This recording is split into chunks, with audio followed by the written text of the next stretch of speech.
Hello, fellow risk takers, and welcome to my worst investment ever. Stories of loss to keep you winning. In our community, we know that to win in investing, you must take risk, but to win big, you've got to reduce it. Ladies and gentlemen, I'm on a mission to help 1 million people reduce risk in their lives. To join me, go to myworstinvestmentever.com and sign up for our free weekly Become a Better Investor newsletter where I share how to reduce risk and create, grow, and protect your wealth. Fellow risk takers, this is your worst. Podcast host Andrew Stotts from A Stotts Academy, and I'm here with featured guest David Perry. David, are you ready to join the mission? I'm ready. I'm liking this movie voice of yours. Very cool. You got another career right there. That's my voiceover career, and it comes from Jim Carrey.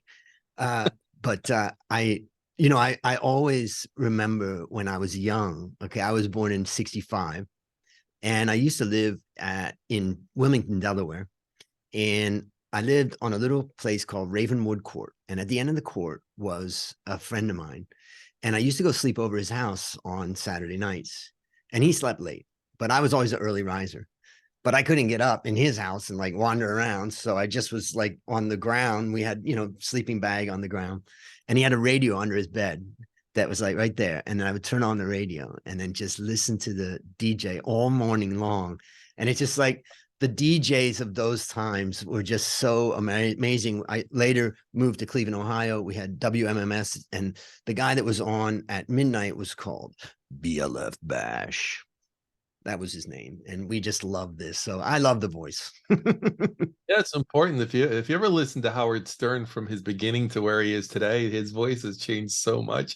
It's so much more deep and resonant now. So it definitely works. It's Mm, definitely. yeah, well, and your voice comes across pretty loud and clear and good, also, not only because of the microphones and stuff, but sounding good. Let me introduce you to the audience. So David was in the video game industry for over 30 years, making hits like The Matrix, Aladdin, The Terminator, and Earthworm Jim. He sold his last company to Sony PlayStation and the one before that to Atari. He's now building a startup in e-commerce called Carro. Find it on the web at getcarro.com. That's Carro with 2 R's. David, tell us about the unique value you are bringing to this wonderful world. I think for me, the thing that I've learned is to enjoy your life and experiment with absolutely everything. So if you get an opportunity to try something, you should do it. If somebody says, do you want to jump out of an airplane? You actually have to answer yes, and then go do it. And why is that important? Well, because what happens is when you start experiencing what everyone else is into, it means like you walk into a party. Happened to me yesterday at 4th of July. I went into a party and this guy was at the barbecue and he starts talking about how he loves motorsports, and I'm like, oh, that's interesting. And then he gets into, well, actually I like go-karting. And then I'm like, well, I've raced at Brands Hatch go-karting. And it's immediate rapport with an individual. He's like, we're like, that's unbelievable. And so, you know the thing is, go-karting is just one. You got to go scuba diving, you got to go water skiing, you've got to fly helicopters, you've got to do all these different things. But what it does is it changes your life, because as you travel through the world, you have immediate rapport with anyone that you sit beside. There's something they're into that generally you're into as well, or you've done. The twist is that it stops you being the master at one thing, like you play golf all day every day for your whole life. You have to play some golf, but then you got to go play some tennis, and then you got to go play hockey or whatever else. But Yeah, it's such a interesting fun because you life to said, live. I've been to Thailand. Yes, exactly. Right? I set a jet ski on fire in Thailand. I rode it so aggressively, I literally left it on the beach and walked away because it was smoking. And so in reality, that's the point, is it just, in business, rapport matters. And I found that to be a thing. So as a force traveling through the world, I find it so fun when somebody suggests something I haven't tried yet, so I can go do that too. Don't be a boring person. Go out, enjoy the world. In fact, it's like when you're a baby, your life is all about exploring, Totally. testing things, putting things in your mouth, screaming and seeing what happens and wandering around on the floor. And it's like society very quickly crushes that out of most people. So you got to really fight and break free from that and go do so many different things. I mean, I came to Thailand, when I was 26 and just said, well, what's the worst that could happen? It fails and I got to go back to America and get a job. Well, it didn't fail. So Yeah, no, you got to explore the world. That's the thing a lot of people never get the chance to do. And somehow you have to find a way. You have to get out and hit different countries and see how people live everywhere. And you end up with all kinds of stories and experiences in all those different places. And when you meet someone from one of those countries, you again have rapport with them, because you're able to tell funny stories about what you did in their country or what you've experienced. It's really helped me. I can't tell you how much it's helped me. There's an example I give. I was once flying to New York, and the person sitting beside me, I thought I'm going to find out what this guy's into, and I turned to him and I said, what do you do? And he said, I import ore into the United States.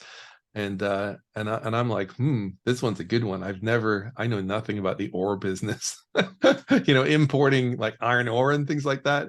And so he was playing, while he was sitting there, he was playing this tennis game on a little PlayStation handheld.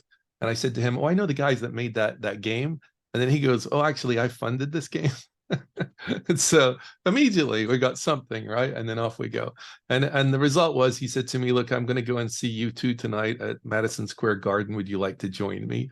And so I'm then sitting in Madison Square Garden watching U2 from ridiculously expensive seats, and thinking to myself, I'm glad I turned around and said hi to this guy. And that's really why this matters. mm.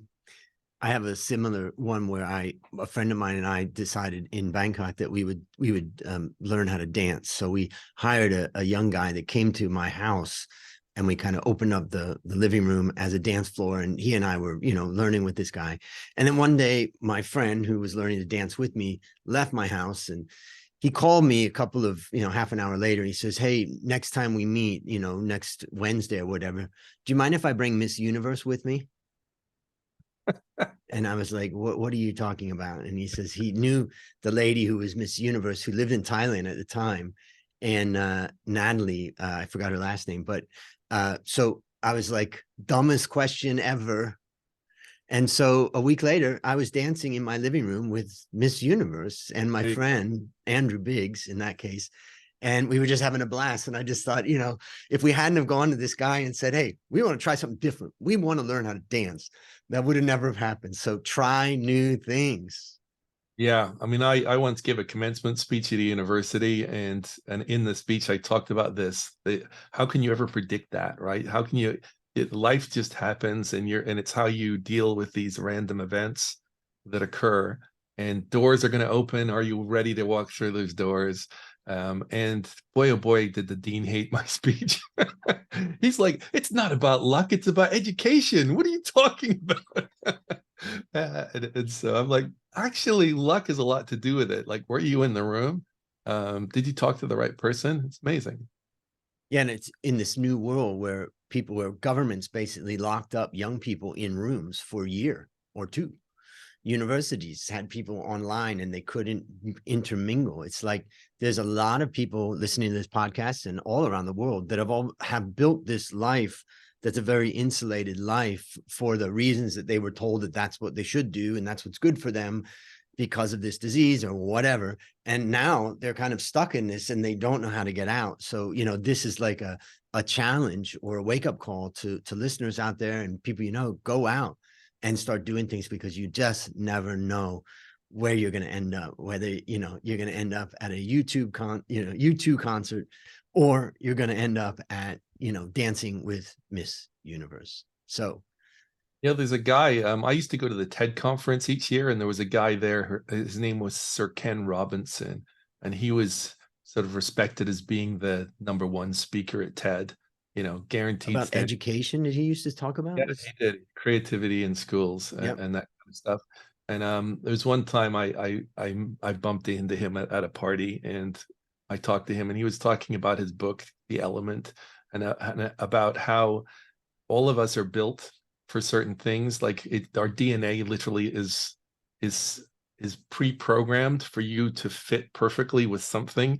It's a bit like there's a song out there that you probably love and could listen to on repeat and no problem. It fits with you. Or there's a movie that just fits with you. And if you ever wonder why people get addicted to video games, it's because they found the video game that fits their DNA.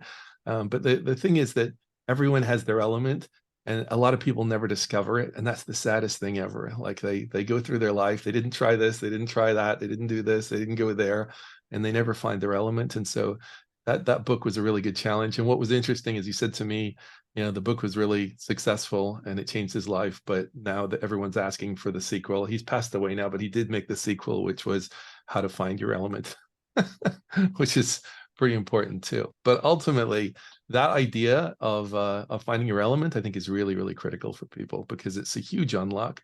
And if you find it, you become dangerous because you're willing to do that thing. You can't stop. You become obsessed by it, and people would find it very hard to compete with you because you're built to do that thing. So the book is called Finding Your Element: How to Discover Your Talents and Passions and Transform Your Life, published in 2014 as a follow-on to The Element. And I'll have a link to that in the show notes, because I think that is really an interesting one. Nobody's ever recommended that on the podcast, but also I just think it's our whole journey, like, what is your element? So, and go watch his speeches on, just go to the TED website and look for Sir Ken Robinson and watch his talks. He's incredible. perfect.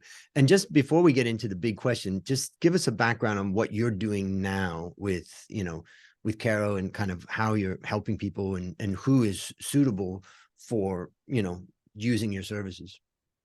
Well, why would I ever leave the video game industry, right? It's a huge business, hundreds of billions of dollars. And the answer is because I was interested in e-commerce, which is trillions of dollars. And so you assume everything's been solved. But what happens in e-commerce is the platforms that are out there, the Shopify's and BigCommerces and WooCommerces, are all designed to help you build a little island. They're like literally island builders. You can have your own store, and it doesn't matter how great your website is or your products. The number one problem is convincing the internet to come and visit your store. It's a very, very hard thing to solve. And it's actually life or death for a lot of companies. Like, can you actually accomplish that and keep a constant stream of people visiting your store? And so we were sort of looking at that and thinking, is there any, how does that work in retail? If I made a protein bar and I got it into Whole Foods, I'd be so excited because now I'm getting their traffic. And so it's more of a push. You take your product and you put it into Target, you put it into Walmart. If you got it into Costco as well, your whole team would be hugging because you're killing it at that point. You're getting all of that traffic. So our thought was, who does that for you online? Who takes your product and helps you get it into lots and lots of online retailers and get all of their traffic for free? And the answer was nobody. So we started building the company. And it's been going extremely well. And it turns out it's bi-directional, so you can push your product into other people's traffic, but because you're partners, you can also take their products and put it into your traffic, effectively increasing your sales. So this started out with a bicycle company. We met a bicycle company that didn't sell helmets, and we said to them, "Why don't you sell helmets?" And they said, "Because we don't make helmets." And we said, but then they're going to go to Amazon and buy a helmet. This is terrible. You need that helmet in your checkout because it increases the amount of money you can spend bringing in new customers. And so that, of course, makes sense. But they then said, well, our favorite helmet company is a company called 1,000 Helmets. And so we wired the two companies together so that the helmets appear in the bike store, but they don't have to actually buy any helmets. But because they're wired in, it turns out all of the colors and all of the sizes instantly become available in their store. And when they sell the helmet, the helmet company ships it. And what we didn't really think about at the time, but that really cleans up the margin. If you think about it, if you had to buy wholesale helmets and try to guess the colors and sizes and store them in your warehouse, that's wasting margin by freight and insurance and touching them and storing them and then returning them and having clearance sales for all the mistakes you made. That all goes away if they just do the shipping. And so ultimately we've made it as efficient as possible. And this is, you can imagine, it's really very interesting to brands. It's a very easy pitch to people. And I mean, I guess Amazon's doing the same thing in that they're when you put up a product on Amazon, they're wrapping every other potential product around your little tiny one. Yeah, And of that's course, right. if they don't care whether that the customer buys your product or whether they buy any of those others, because Amazon's ultimately getting, you know, pretty much the main benefit of that. Whereas in your case, because of the relationships and the sharing, then those guys are getting the benefit and the sellers are getting the benefit more than in the Amazon type model. Would that be correct in saying it that way? Or Yeah, so our tagline is sell more together, and the idea is to get brands to actually partner like that.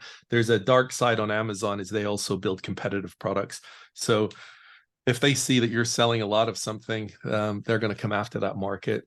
mm, So the worst thing you can do on Amazon is sell a lot of product, because then you will end up competing with Amazon's internal products. They have lots and lots of private labels now, and they make lots of products themselves across all the major categories, the toilet papers and everything, white socks, whatever it is. They have a company now to make that thing. So that's something we don't do. We don't make any products. We don't compete with anyone. We want the network to be as healthy as possible. And now we're building connections into other things. So Univision uses our technology, so you can now get your products live on television with Univision, for example, or NBC Universal. There's lots of different companies using our tech to mm, to get, to get at brands in a really easy way. So if you're we just did one with a credit card company, Paceline, where you get rewarded for being fit. So you get points based upon how fit you are, and then they want products that they can exchange for those points, and because of our huge catalog of products, they can easily add that. So and it's turned out we're sort of in a way starting to build the inventory layer of the internet, and that's I think what we're going to ultimately own. and what would be the ideal types of products? Is it products? Is it services? Is it digital? Is it physical? What types of products sell here? Currently physical products, so we're looking for direct to consumer physical products. However, we do have influencers like Paris Hilton's site, Ellen DeGeneres' site. We power them as well. Mm, And so if you want to partner with influencers, you can use our platform for that as well. So mm, we think of an influencer as a brand. Honestly, that's what they are. yeah. And all influencers are realizing, one by one, they're realizing that followers are great, but customers are better. So, by all means, keep getting your followers, but it's time to start growing a customer database. And the only way you can do that is to own your own store. And so then they go, well, do I need to get a warehouse? No, you don't need a warehouse. You can use Carro. And now you can have partnerships with lots and lots of brands that you like. Mm. But ultimately, you get to keep the retailer cut. And the retailer cut is usually 20 to 50%. It averages around 35. Amazon will pay 3 to 5% for an affiliate click, and they'll keep the customer. Mm. So you can see how it's very disruptive. It's about 5 to 10 times what you would get on Amazon, and you keep all the customers. And so if you want to build your brand for real, you have to do that. That's just not optional. And how do you prevent? I mean, one of the sites that I used to use that I really liked originally was Udemy, and that's for courses. And basically, Udemy just lost all price discipline, and then all of a sudden, it was an absolute race for the bottom. And when you have a marketplace, you run that risk that you just end up. You've been in Thailand, and we have these wet markets where there's 14 different people selling chicken, raw chicken to take home to cook, and all of a sudden, the profit margin's gone, and it's hyper competitive. How do you handle that? Well, the way the brands actually collaborate, they work out what the splits and pricing are, so no one can just take their products and sell them super cheap.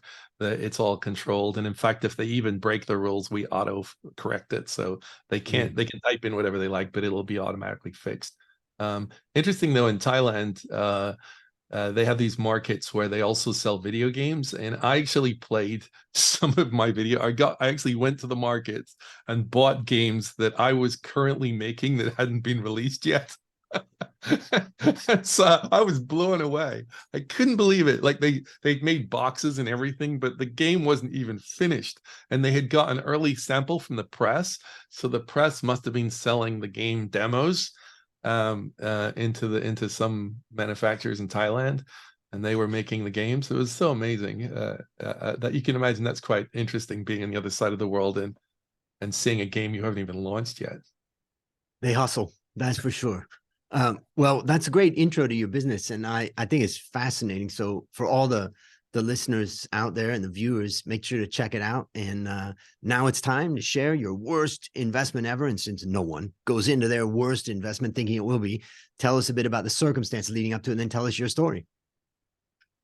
Well, what happened was I got interested in the idea that someday, if you stream movies and you stream music, and books are now becoming streamed effectively on Audible and they're digital with Kindle, if everything is coming from the cloud, doesn't it make sense that someday video games will come from the cloud? And so that to me just made sense. Someday every game ever made will be available on every device everywhere in the world instantly. And so if that's going to exist someday, let's start building it now. And so that's what we did, is we started building that technology. And ultimately it turned out, initially it seemed impossible to get it to feel good, so that you could, it would be the same as having a console at home. But in reality, once you put enough smart people on a really hard problem, you find solutions. And we had some massive breakthroughs, and we ended up demonstrating you can play a game from the cloud with the exact same feeling as a console sitting on the table. And that caused people's heads to pop off. And Samsung ended up wanting to work with us to power their video game strategy, and Sony ended up buying our company. And so if you can imagine, now a whole bunch of your employees just made significant amounts of money, and one of my employees decided to leave and start his own company using the money that he just made from our exit to Sony. And as CEO, the way it works is you're usually locked in. You have some lockup agreement for X years, and I was committed to working with PlayStation. So I was watching this person go and build his own company. And of course, he then reached out and said, "Would you like to invest in my new company?" And I was like, let's see what you're up to. And he had me come over to his office, and he demonstrated what he was working on. And he was working on virtual reality. And the company was called Oculus. And so I sit down with him and I put on the VR headset, and I start getting all sweaty. And that's the sign of motion sickness is coming really fast. And so I start getting motion sick, and I don't know what to do, because I love technology. I want VR to succeed more than anything. But this demo, I'm moving all over the place, and the result is it made me nauseous. And so he's like, "So what do you want to do? Do you want to invest?" And I was like, "I need to think about this." And I went away and I did some research, and I read some military papers that said that they've tried their hardest to stop that nausea that people get. And they said there's no solution to it. It's biological. It's just, if you have rapid moving images in virtual reality, you're going to feel that. So I told him I'm passing on the investment. And that would have been, just to be crystal clear, that would have been a founder investment in Oculus. And at the time, because when he first said it, I was thinking, well, I'm going to match whatever he puts in, because that would be that would be the right way to do it. Mm. And because I believe very strongly in the entrepreneur, I was worried about this sickness thing. And so anyway, long story short, Oculus starts taking off, and he made an announcement that just melted my brain, because I didn't see it coming, which was, he said, instead of trying to take the current video games and put them into VR, we're going to make new games for VR that are designed for this experience. And I had never thought of that, that if you design the game so there's not lots of motion, then the sickness is not a problem. And because I couldn't help thinking it was all going to be Call of Duty and everything in VR. Mm. Anyway, he then goes to the next level and starts hiring industry experts like John Carmack and Michael Abrish. These were gods in the engineering world. If you're a programmer, like a hardcore programmer, those people, and they are gods in the engineering world. And Oculus starts hiring that level of people. you got to remember that Mark Zuckerberg is an engineer from the old days. So, when he hears John Carmack or Michael Abers, he's going to be like, they are Jedis. And so, VR is very hot, all the rest of it. And then boom, suddenly he comes in before they even really had to prove that VR was a thing. He just bought the company for billions of dollars. And so I would have made hundreds of millions of dollars in that investment, We're doing just nothing by because saying they're yes. running it. I didn't have to do anything. Just had to say yes. And I said no. And when I found out that they'd just been bought for billions of dollars, I pulled over on the freeway. Sobbing. Like, what did I do? So that was ridiculously unlucky the way that panned out. If I hadn't have done the research, or if I hadn't have done the demo, I would have hundreds of millions of dollars as a result. So how would you describe the lessons that you learned? It's tough because, I think the trick is to bet on the entrepreneur and to say, like, I really believe in this individual. And I think that's something that I've learned from this, and I would do that again. I would now bet on the person and not because the idea, what I learned in business is there's two kinds of people. There's the people who point at hurdles, and there's the people that jump hurdles.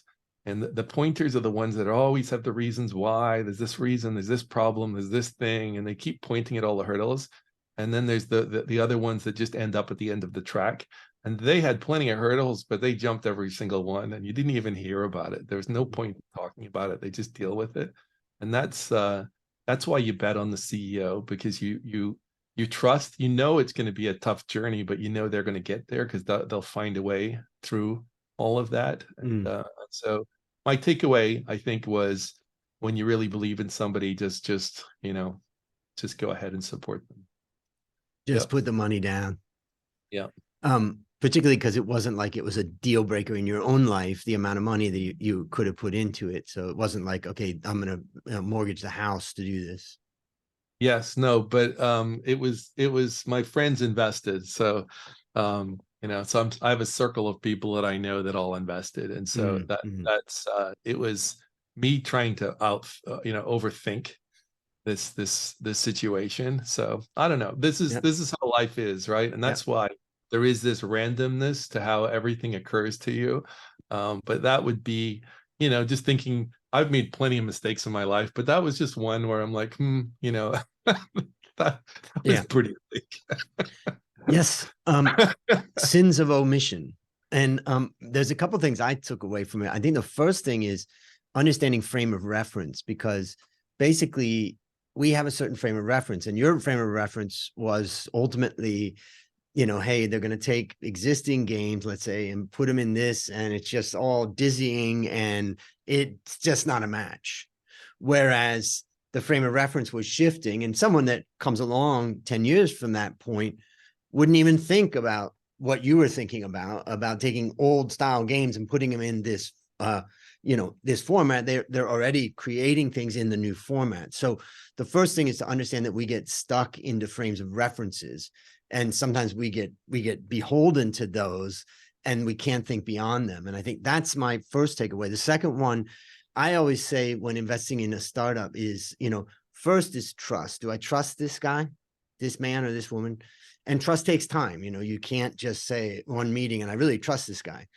The second one I always say is the idea. Is the idea amazing? And then the third is, can they execute? And then the fourth I say is capital. Do they have access to capital, or am I end up being the only funder of this? And those are kind of the things. But now you're challenging that by making me think, is should I be looking at, I don't know, the competence of the founder? And is it more important than the idea? Because normally what I say is the idea's got to really blow you away. Because, if you can trust someone and they can stick to it, they can come up with something. But maybe that's not such a great idea. What do you think about it? Should I make some adjustment to my framework? Yeah, no, I think you're dead on. There's an aspect to it, which is, if you trust them and you believe in them, do others too. It can't just be you. It has to be others too. And if it's others too, then they're ultimately able to surround themselves with really talented people. And if they're able to surround themselves with really talented people, they're going to get stuff done, and they're going to, they're going to get momentum. And so I think I think that's been the sort of in my career. Every time my career took a big leap, it was usually I had found some people. I call them 10Xers. They're 10 normal people in a single individual, and those people become unlocks because if you can attract those people to work with you, ultimately you can do pretty amazing things. And that's like with the cloud gaming was an example. We had just had some unbelievable talent in the building. I mean, just one of them built Oculus VR, right? So there was really, really good people there. Mm. And so it's really when you get great people, then incredible things tend to happen. And so, when you're looking at a CEO, say, is this someone that you think can attract talent? Like really great people to work with them. Great point. So let's now imagine a young person who just yesterday rejected an investment idea that's going to be the next big thing, but they will kind of walked away. And we're thinking about someone as they're approaching a similar situation. First of all, we want to tell that person, call your friend back Yeah. now. But for Yeah. the person who's going to be experiencing this, based upon what you learned from this story and what you continue to learn, what one action would you recommend our listeners take to avoid suffering the same fate? Well, I think one thing you can do is to say to yourself, can you help? Is there anything that you believe that if there's something wrong or something missing, is there anything you can do to help? Can you see a way out of this? And if so, then maybe that would be the thing that unlocks you. And for me, that's actually what I think is most fun with investing. Is I very commonly I had this friend who was a screenwriter, and he taught a screenwriting course, and he would stand on stage at conferences and ask the room to pitch them their story ideas, and you'd have all these random people sort of shouting up their story they're working on, and then he would pitch it back to them, and you're sitting in the audience going, I like his better. Right, but he only just heard the idea, but he just grokks it right away and then comes up with something. And I think that to me is one of the most fun things to do, is to hear someone's idea and then brainstorm with them. And sometimes you'll find yourself selling the idea to yourself. So when you're actually brainstorming with them, you start to go, oh, there's all kinds of interesting potential here. And so And you got nothing to lose as a kind of a third party there, listening to what they're saying and throwing it around, but you're also exploring, Exactly. And it's helping you sort of get your own frame of reference and all the different opportunities that are out there. So, and it means you have to stay interested in a lot of things, but I tend to really follow as much as I can all the different things that are going on. So I understand AI, but I get to the point where I've actually done some coding, like some Python, to actually experiment with it, so I can actually fully understand what's going on. And I think that's important as well. And it's like I explained at the very beginning of this conversation, that does not mean you spend all day every day coding a certain thing. That doesn't work. You don't have time for that. But what you got to do is understand how things work, so you can think about how to use those different ideas and technologies and capabilities and everything else. So you kind of have to stay interested. And I think that helps when you're building companies, or when you're helping companies or investing into companies, as long as you're interested in all the different pieces of the puzzle, because you might introduce them to something, a concept, an idea, a relationship that they haven't even heard of yet, and that's really valuable. Brainstorm. Excellent advice. So what's a resource, either of yours or any other resource, that you recommend for our listeners? Well, I have this general rule that whatever you want to learn, there is somebody on planet Earth that's amazing at it, that is willing to teach you. And your job is to find that person and get on the plane or get in the car or do whatever you have to do to get in a room. Do you remember in The Matrix when Neo needed to fly a helicopter and he said, I need to fly a Bell helicopter? And then it's like he shudders and now he can fly a helicopter. Right. That They're looking for the tapes and putting it in. And yeah, he's like, okay, I've got it. That's actually how the real world works. There's someone out there with that information that wants to download it into you, but you have to get in the room. And I'm at a point in my life where I think I can't imagine any other way of doing things because I don't have the time. I don't Mm-mm. have 30 years to learn this thing. Yep. And so that's why I want to get into the room with that individual and have them just teach me. And so I got into photography as a hobby. I sat with some of the best photographers in the world. I wanted to learn woodworking. I flew out, I think it was Ohio I went to. I'm driving in a truck to go to meet this guy and learn how to make furniture. Whatever it is. And by the way, it changes your whole perspective. Like I have walked past furniture my entire life, but when I finally said I'm going to learn woodworking and I went and started sitting with master craftsmen, if I walk through a hotel lobby or something or someone's house, I'm now like fully appreciating the furniture. You don't smoke Yeah. joints. You You look know, at them. yeah, it's suddenly you're respecting how things are made because you've actually taken the time to learn. Yeah. So if it's Photoshop, if it's whatever, you have to learn it. And there's always somebody that will just do that dump, and YouTube helps too, of course. So there's no excuses not to. Yeah, and there's a lot of gatekeepers too. Like I had a publisher call me about one of my books. I said, we want to publish it, but could you write 100 more words in it or 100 more pages in it? And I said, I work so hard to keep that book short. Yes. The whole purpose of what I was trying to do was to take out all the superfluous stuff. They're like, but yeah, but nobody's going to buy that. That's not true. I totally disagree. I think this world is becoming insanely impatient, and I call it the time to aha. There's an Mhm. aha moment coming. Do you want that to be 20 minutes from now or 2 minutes from now? And when people get the aha moment, it's like a thrill. This is partly what you experience in video games. There's this thrill where you've suddenly unlocked something or discovered something. And the more intense that experience is in the period of time they spend with you, the more they're going to come back. And so Hooked. it might sound like it's like being shorter is bad, but once they've experienced it even one time, they won't be able to go back. Agree. Uh, Agree. Well, last question. What's your number one goal for the next 12 months? Next 12 months is to grow this company and to get it to a point um, where it's crystal clear what we are and why we're doing it. So Mhm. it's something that I think can fundamentally change e-commerce for a lot of people. And so if we can we think of it as building the core. And so it's obvious, yes, the bike company and the helmet company can work together, but what happens when you really build that core? And when we add AI to that core, I think Mm. we can fundamentally change e-commerce for a lot of people. And this is the time when they want it. In this economy, they like extra sales. Yep. So they'd like more attention. So I feel like we're in the right place at the right time. So this year is going to be responding to that opportunity. Exciting. Well, listeners, there you have it. Another story of loss to keep you winning. Remember, I'm on a mission to help 1 million people reduce risk in their lives. As we conclude, David, I want to thank you again for joining our mission. And on behalf of A Stotts Academy, I hereby award you alumni status for turning your worst investment ever into your best teaching moment. Do you have any parting words for the audience? Actually, one thing I've just been thinking about recently, because someone was saying to me, they were asking about when you're trying to launch a company or build something, what should you do?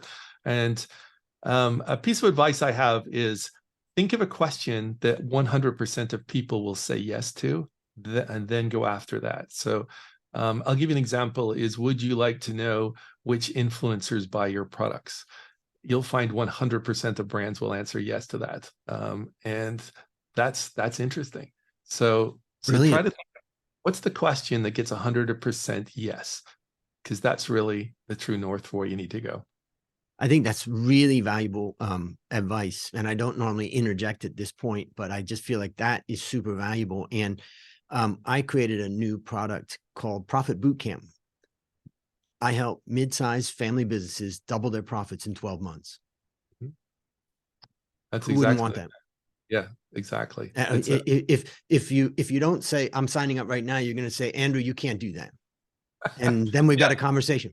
No, it's true. If they believe it, then why wouldn't you do that? Exactly. So, wow, that's a wrap on another great story to help us create, grow, and protect our wealth. Fellow risk takers, let's celebrate that today. We added one more person to our mission to help 1 million people reduce risk in their lives. This is your worst podcast host, Andrew Stott, saying, I'll see you on the upside.